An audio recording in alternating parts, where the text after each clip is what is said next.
Kaylee Traister started playing guitar when she was 14 years old. I was living in Utica at the time, which is a little working class suburb north of Detroit.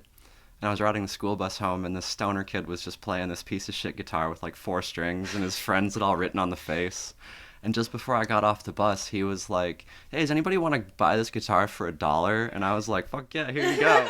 She started off playing covers of songs. The first song I learned to play was Every Rose Has Its Thorn by Poison. I'm a huge fan of hair metal. It's so embarrassing. But it took me a month to learn that first song to the point where I could keep time, change chords, sing along with it, and not fumble. And after a month, I was good enough to play that song and only that song. The second song I learned was Knocking on Heaven's Door by Bob Dylan, and it took me about 7 minutes. So, once I got the technique and developed the rhythm, it was just really easy to start picking up other stuff. I played that guitar for like a year and sounded absolutely terrible. And after a year, my folks bought me a Martin, which I still have hanging up in the guitar room. So that's how I started playing 15 years ago. She listed some of her biggest musical influences, all of which she has tattooed on her arms. Rise Against is one of my favorite bands ever. Super fucking punk. I love it. The Rolling Stones are like my favorite band of all time. They're like the world's worst bar band that somehow got famous and went all over the world, and I love it. I love their music. Leonard Skinner is one of my favorite bands of all time as well. Not just because they were superb musicians, but because they sang about like the dangers of drugs and alcohol at a time when it was like super popular, and like they did it in a super well done way. So there's really good music with a really solid message behind it, and they don't get enough credit for that. And Free. Free was the band Paul Rogers of Bad Company was in before he was in Bad Company. And Paul Kossoff and Paul Rogers are two of my favorite musicians of all time, and they both played together in Free. Free's like officially like a one-hit wonder band, but they have so much good stuff. When I first started out, I was like, I want to make something that sounds like Free, but like modern. And so that was I totally missed the boat because it's not my style of music, but I tried. Kaylee says she stuck to playing covers for a long time and wasn't comfortable writing her own stuff at first. I played covers for like 10 or 12 years. Like I never had the courage to write my own stuff, and I always really like lamented that.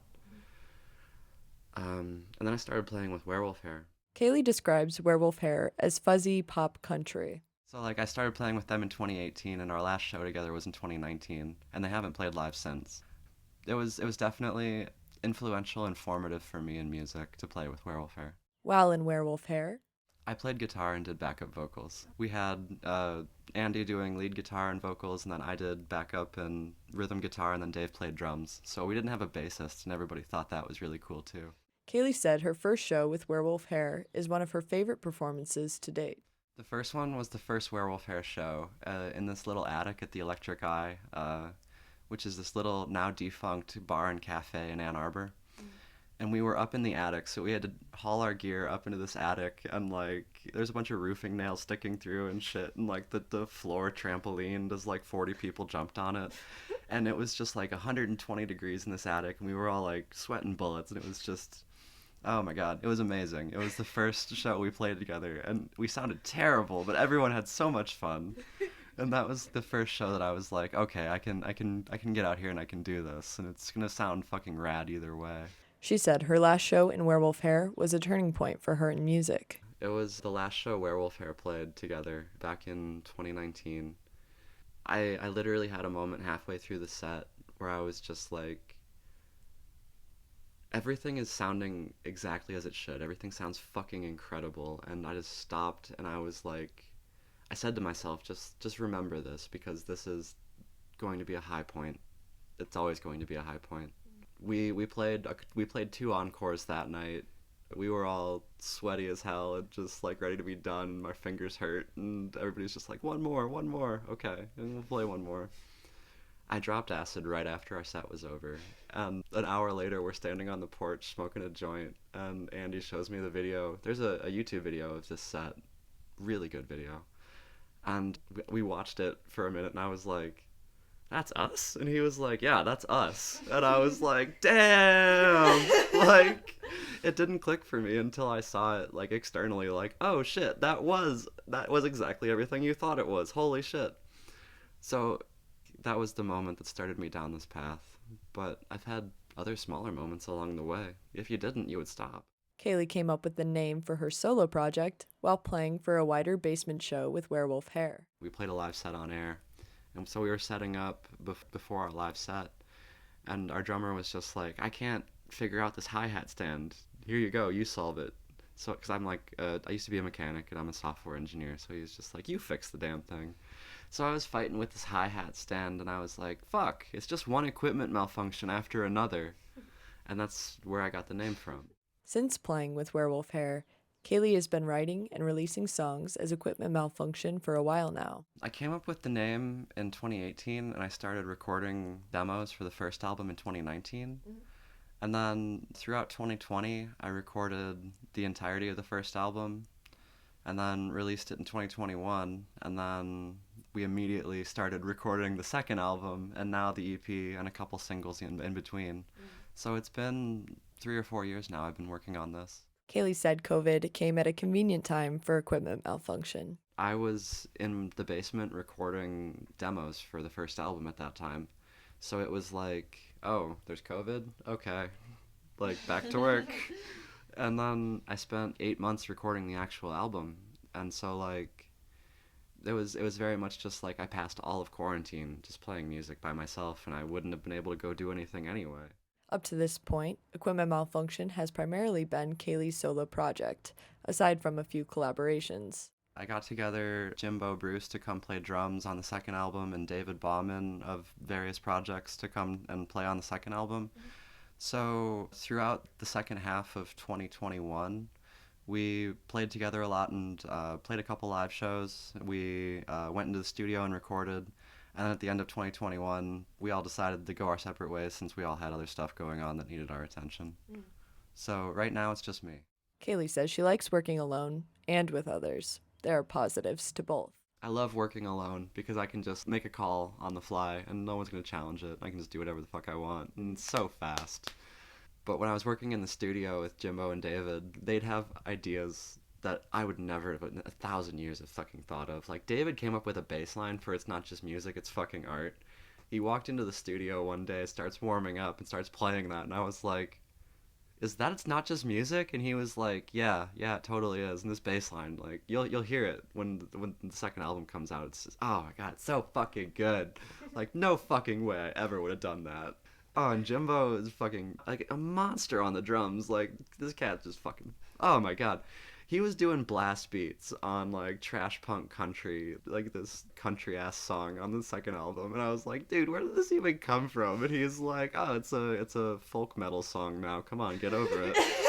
I was like, all right, you win.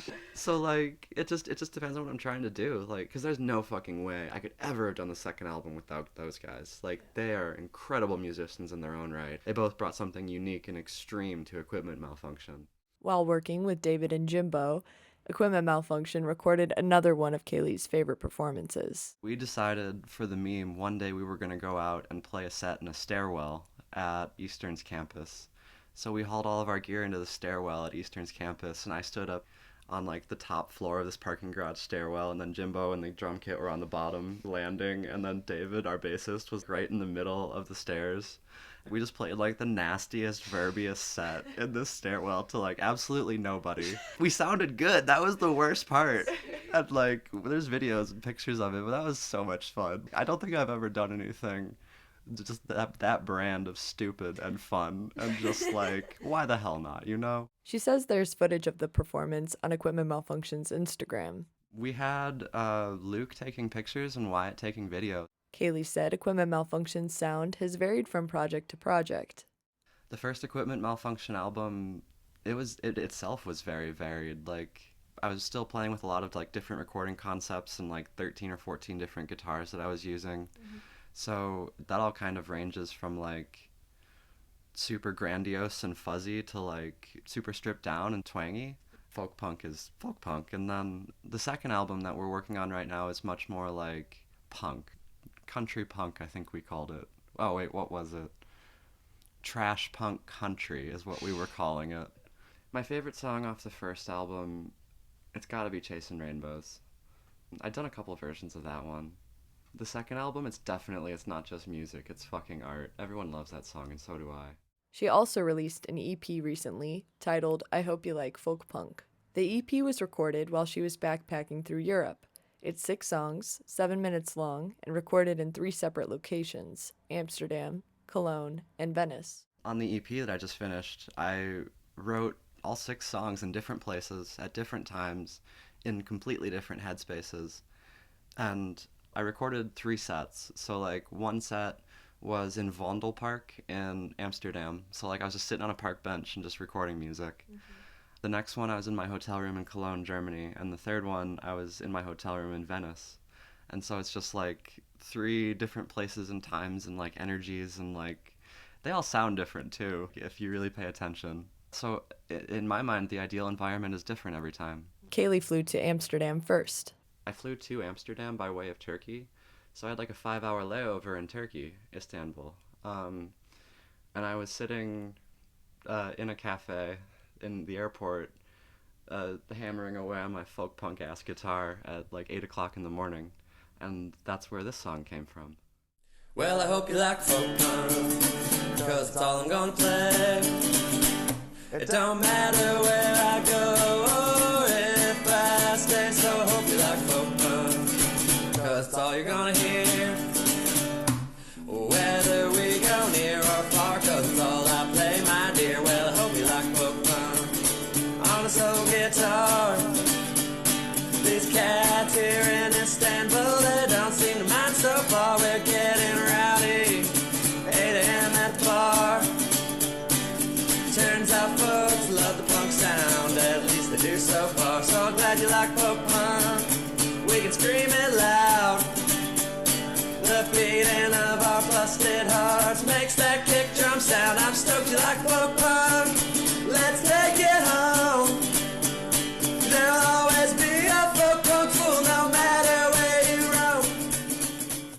The next song on the EP is ALF at Cafes of Art. My first time in Amsterdam, I found this little bar on the corner of this canal that's called Cafes of Art. And they have this patio that you can sit on and just smoke joints and drink beer and smoke cigarettes and just watch the whole world go by. And so I fell in love with this bar. So 6 months later, I'm planning my next Europe trip. Where am I going to go first but Amsterdam? I got off my international flight and walked straight to Cafes of Art from the train station. And outside is this old guy sitting at this table right where I want to be sitting in front of Cafes of Art. And so I just got a beer and I was like, can I sit here? And he was like, yeah, totally. And we just started talking, and he was like a super cool dude. He was like 55 or something. He'd been a trucker for like 30 years, and he had driven all across Europe, and like he was just telling me all of his stories. And he was Norwegian and Spanish, and so he had 2 names, and his Norwegian name was Alf, and he made the joke, I'm the alien life form.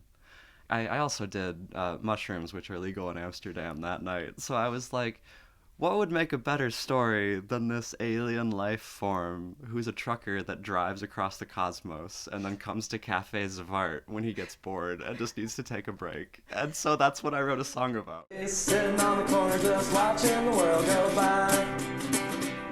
If you give him a minute, he'll tell you a story. Just hand him the keys and he'll drive. He's an intergalactic trucker. This guy's seen it all. He's the alien life form at Cafes of Art.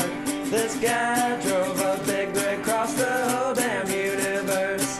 From here to Alpha Centauri and out past that finite curve. No known thing can stop him, not even a dying star. 'Cause the alien life form has to get to Cafes of Art. He was driving a truck one night around an exoplanet when his rig hit a comet and he started to skid. He knew it wasn't over, it couldn't fall apart.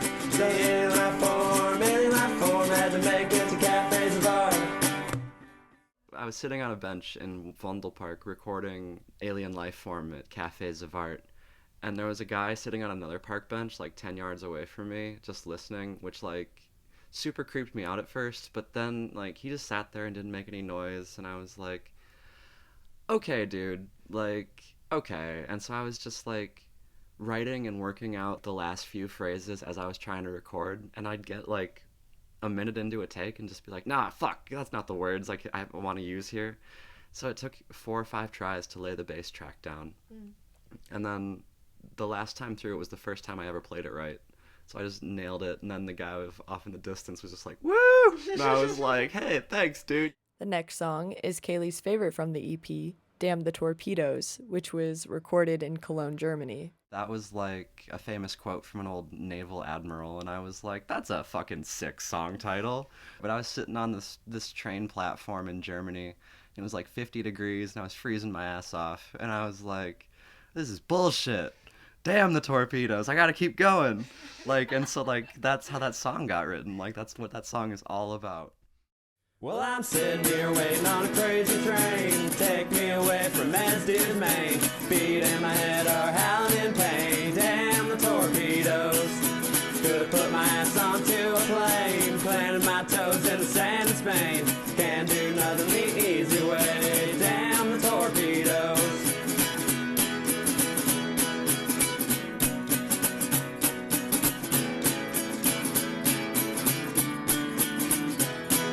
I don't know nothing but to push ahead. Cross the water and across the land. There's songs to write and trips to plan. Damn the torpedoes. I got my guitar and here I go. Like some kind of crazy folk hero. The fuse is lit and it ain't burning slow. Damn the torpedoes.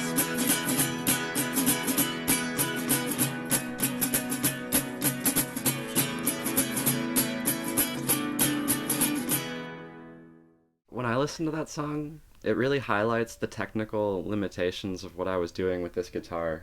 If you look, the bridge is lifting, so the action's all messed up. And then there's also cracks in the fretboard from where the fretboard is like heaving downwards. So there's a really bad rattle, so you can't play power chords on this guitar. Interesting. You're literally limited to playing just acoustic cowboy chords on the first 3 frets. And so that song has a B chord in it where I go up to the 4th fret. If you listen to it closely, you can hear where the strings just go dead. And I'm just like hammering these strings, like praying for them to make the chord, and then I'm on to the next one. And it ends up sounding fine when you double it. It ends up sounding fine when you add reverb, but I was sweating a little bit when I was making that song. Like, do I have to write something else that doesn't have a B in it? Next off the EP is Streets of Amsterdam. I did a bunch of mushrooms in Amsterdam and just like walked around the city in the sunshine all day. And so by the time I got to Vondelpark that night and actually did the recordings I'd written that day, I was in a very peaceful, dreamy, floaty on a cloudy kind of state. And so that's where this song came from.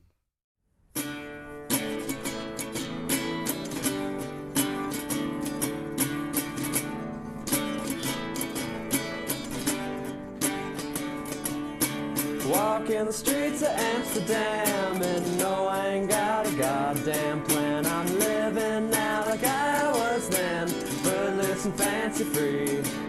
The sun in the air's calling for me, and you know what it is I can't quite see. Might be the clouds rolling on the breeze, or the sun shining down on the levees.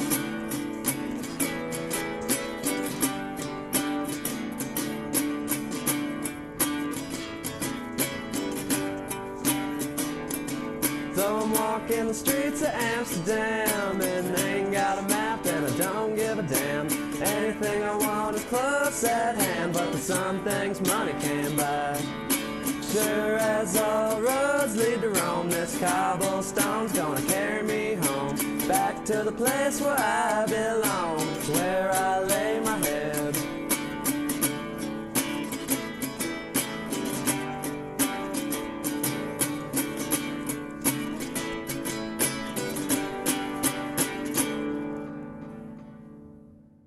It's a standout song on the EP because it's very different from the others. It's very relaxed and very airy and floaty, and I don't know, I think I know the EP is only 7.5 minutes long, but I didn't want it to just be the same thing again and again and again.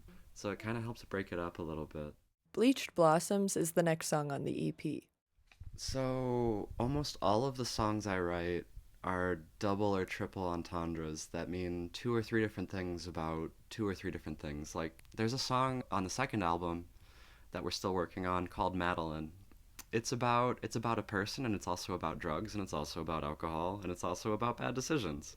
But you would never know it unless you like really sat back and spent 10 minutes thinking about this minute 50-second song. And so like a lot of my music has those hallmarks, which I hope makes it listenable for multiple times. So this song, it's about a person, and it's also about flowers. It's about both of those things.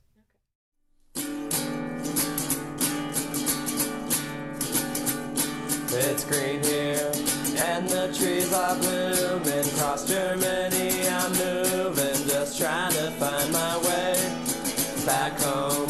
I hear it snowing, the cold wind is blowing, it's chasing you away.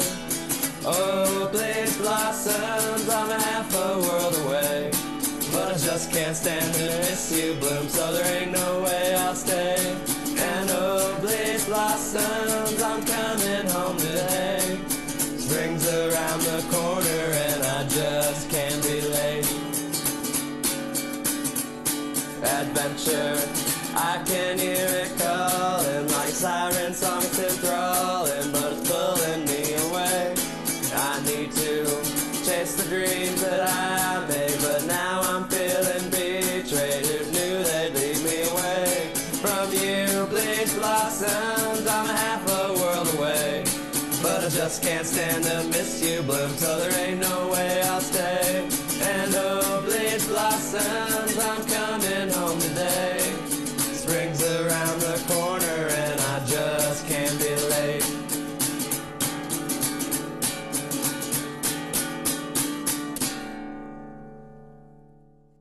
Last on the EP is Squidbilly. It was an old Adult Swim show. They did a bunch of sweet music with it. The show's taken a lot of heat recently for good reasons, mostly because one of the voice actors was a major asshole. But the show itself it's got a bunch of great music in it, and a bunch of great bands come on and perform like the intro to the show itself. So there's like 12 seasons worth of amazing intros. And so like I knew I wanted to do something ripping off that Squidbillies intro. And so that's where this song came from. My dreams have all been resurrected. Turns out I alone held the key. I was holding back for so long. Turns out that was terror bad for me. So I picked up all of those pieces, found my way to Venice, Italy. I look great in Italian fashion, drank my wine just like a Squidbilly. Everyone's gotta die someday. When the clock strikes 12, there's nothing you can do. So you better be at peace with your life now and accomplish everything you want to. So I'm gonna walk on these canals tonight, go and get myself a new tattoo. And if my maker comes and calls me home now, I'll just smile and whistle this tune.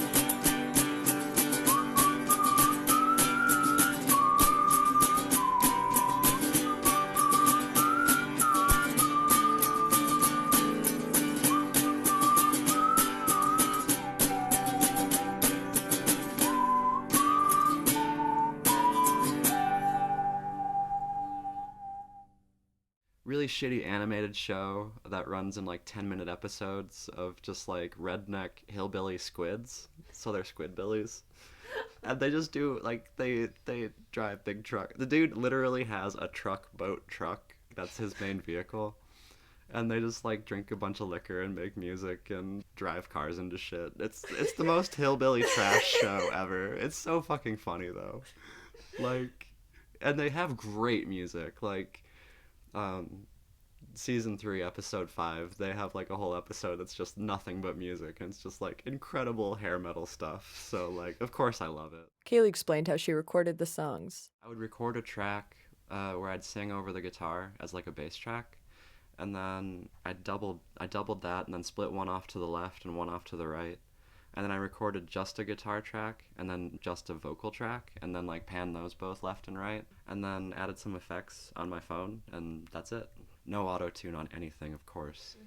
The end result is a recording that has that dry, punchy sound right up front, but it also has the depth and the backing of that second backing track that makes it sound really full. One of my coworkers did say, like, after you've done this, I no longer have an excuse not to make music because, like, it's on your phone. Like, it's just that simple. She went into her process for recording in more detail. It usually took 4 or 5 tries to lay the bass track down, and then the doubling guitar track 2 or 3 tries, and then the doubling vocal track 4 or 5 again, just because this guitar doesn't sound good.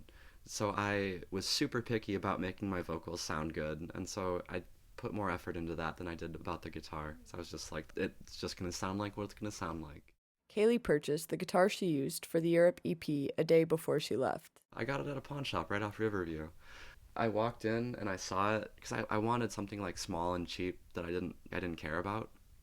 So I saw it, and it also had 4 strings, and it looked like trash, just like my first guitar from that guy on the bus. I literally had a moment of my life coming full circle, and I was like, am I really about to go to Europe and record an EP on a clone of my first guitar? Yes, the answer was yes. And so, yeah, that was quite a moment for me. She says the EP can be described as minimalistic. Backpacking through Europe, I didn't even have a case for my guitar, so I knew it was going to be like as bare minimal as I could possibly make it. Kaylee says she considered adding more to the EP than the vocal and guitar tracks, but decided against it. I thought about doing drum tracks on my guitar or some shit, and then I was just like, no, you know what? It's whatever I can do in one pass live, and that's all it's going to be. And then the nice thing about it was that I was just on my phone. I didn't have the option to be like, yo, give me that drum machine.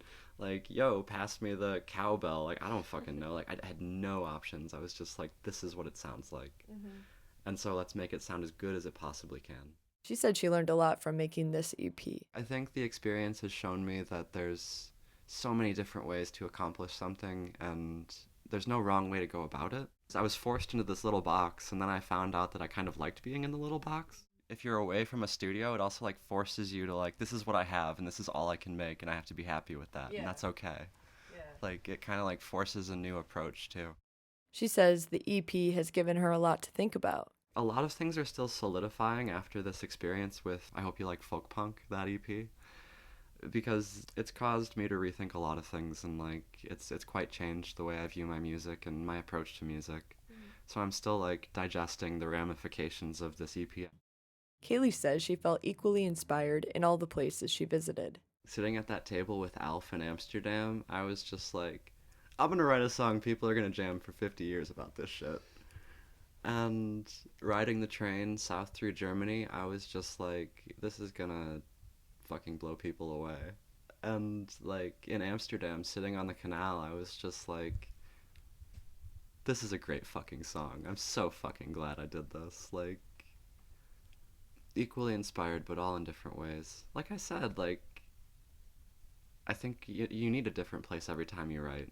And I think even though they're all going to be different, they're all going to have something that makes them all equal in some way. Kaylee says she writes songs because I have to. I'd go crazy if I didn't write music. I mean, I go crazy sometimes because I write music, but that's a different problem. She says her writing process usually starts with, it's the combination of a catchy phrase that's been rattling around in my head and a situation to spin a story around. That's how songwriting always starts for me. She feels driven to write songs because I know I have a lot of unique experiences and I want to document them, and having those unique experiences also puts me in a position where I have to talk about it somehow. And so that's Like, I promise you, if I didn't write music, I'd be telling that story about Alf to everybody when I got drunk at a bar in the next 10 years. Like, people would hear that story for years, and so now you just listen to the song. Like, it's all there. It's a way for me to express myself and also to connect with other people and also to have a little time capsule of just like, this was the place and the time and the feeling. She says making music and spirituality are tightly wound. I don't think you can separate them. They're one and the same. I was going through a divorce when I started writing the first album. It was definitely a watershed moment for me. I don't think you can separate the two. I don't think you can find the willpower to be determined enough to sit down and make music unless you're experiencing something that's like creating strong enough emotions that you're in that headspace, because it does take a lot of emotion, positive or negative, to have that kind of discipline to look down at something and just there's a German word called translates to chair glue. I can't remember the word offhand, but you have to have that, the determination to just sit down and work on this thing and just hammer away at it until it's good, and then recognize that it's bad and then make the next thing a little bit better. It's completely hand in hand with the spiritual journey, because you do exactly the same thing as you're healing as a human being. Her advice to aspiring musicians is Shia LaBeouf, just do it. No, I mean it's the truth. Like, it took me a month to learn my first song, and I sucked at it and I hated it, and then all of a sudden, oh, this isn't so bad anymore. At a certain point, it just becomes second nature. You don't even think about it. It's like you're just strumming and singing, and you're just like so far ahead. You're just like thinking about what you're gonna have for dinner. Like, you're gonna suck when you first start doing something, but you're going to improve extremely rapidly in the beginning. Just seeing that improvement in yourself after 2 or 3 hours of playing every day or every 2 days is really helps you to keep going when you first start out playing.